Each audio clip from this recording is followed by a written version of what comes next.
Assalamualaikum warahmatullahi wabarakatuh. Hai, nama saya Siti Nadifa dan selamat datang di podcast hasil rangkuman Zoom meeting pada acara KNPR-BBK 15 Region Jawa Timur yang akan membahas tentang edukasi kebencanaan.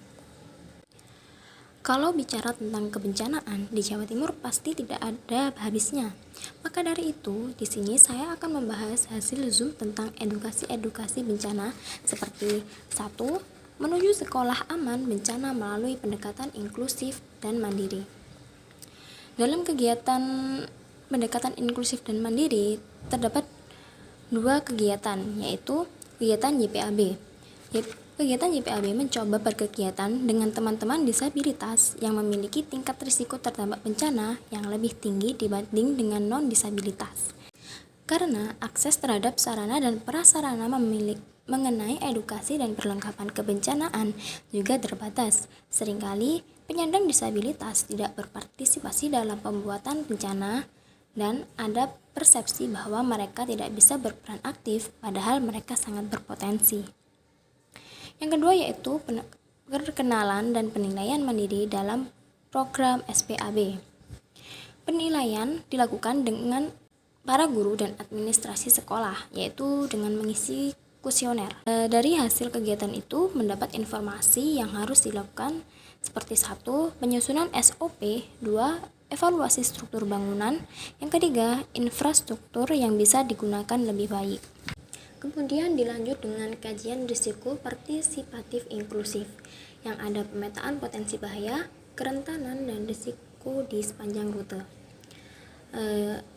Dan ada juga pembahasan rencana aksi perbaikan yang dapat dilakukan untuk mengurai risiko tersebut.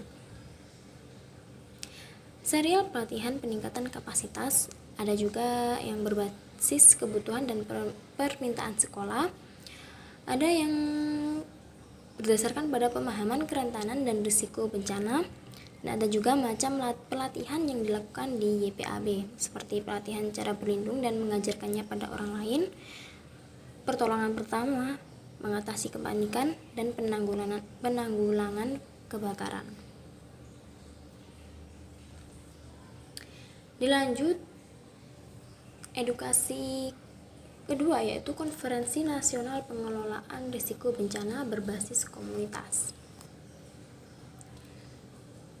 Dalam pengelolaan risiko bencana berbasis komunitas ada 3 strategi, yaitu 1. Pengabdian, 2. Kemitraan, dan 3. Kerjasama sekolah. Materi SPAB itu ada 7 ya.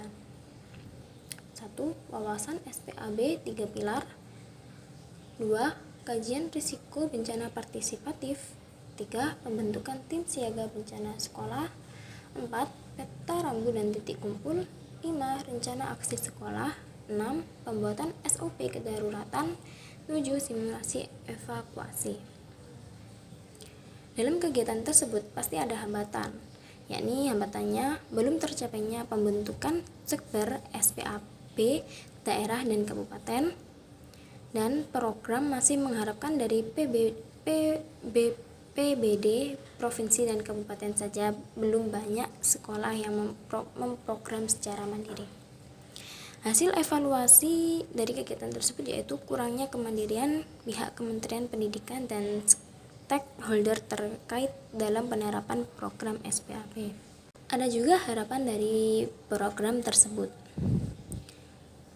yaitu diseminasi yang lebih masif, terlibatnya semua unsur untuk menyegerakan SPAB, terbentuknya sekber SPAB daerah dan kabupaten, kemudian makin banyak sekolah yang sudah menjadi SPAB sesuai indikator yang ada, dan meningkatnya kepedulian dari Dinas Pendidikan dan unsur dinas terkait dalam mendukung program SPAB.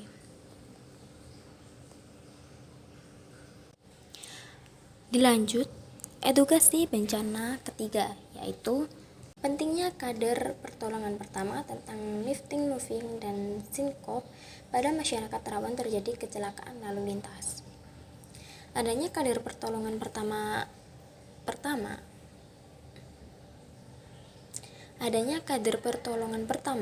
karena terlalu seringnya kecelakaan lalu lintas. Kecelakaan lalu lintas sendiri yaitu peristiwa di jalan yang tidak diduga atau tidak disengaja, melibatkan kendaraan dengan atau tanpa pengguna jalan lain, mengakibatkan korban manusia atau kerugian harta benda. Tujuan dari kader pertolongan pertama yaitu 1. Masyarakat memahami berbagai masalah tentang pertolongan pertama pada kecelakaan lalu lintas. Kedua yaitu masyarakat mampu melakukan pertolongan pertama lifting moving. Yang ketiga, masyarakat mampu melakukan dasar pertolongan pertama sinkop.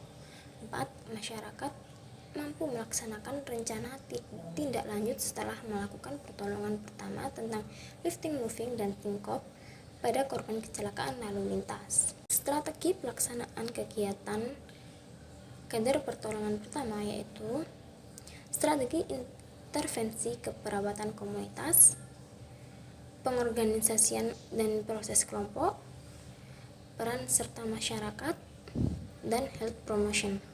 Pengertian lifting moving sendiri yaitu suatu proses usaha dalam memindahkan korban dari satu tempat ke tempat lain dengan atau tidak menggunakan alat dan dilakukan tergantung situasi dan kondisi lapangan. Dilanjut dengan edukasi bencana keempat, yaitu berbagi info kebencanaan lewat jagungan di lorong education. Jamaah LC itu tempat ngobrolnya relawan tentang apa saja yang terkait dengan kebencanaan. Siapa saja yang boleh datang ikut nimbrung dan ngopi bareng. Dan hasil ngobrol tentunya relawan bertambah wawasan dan tidak menutup kemungkinan lahir gagasan untuk berbuat secara kolaboratif.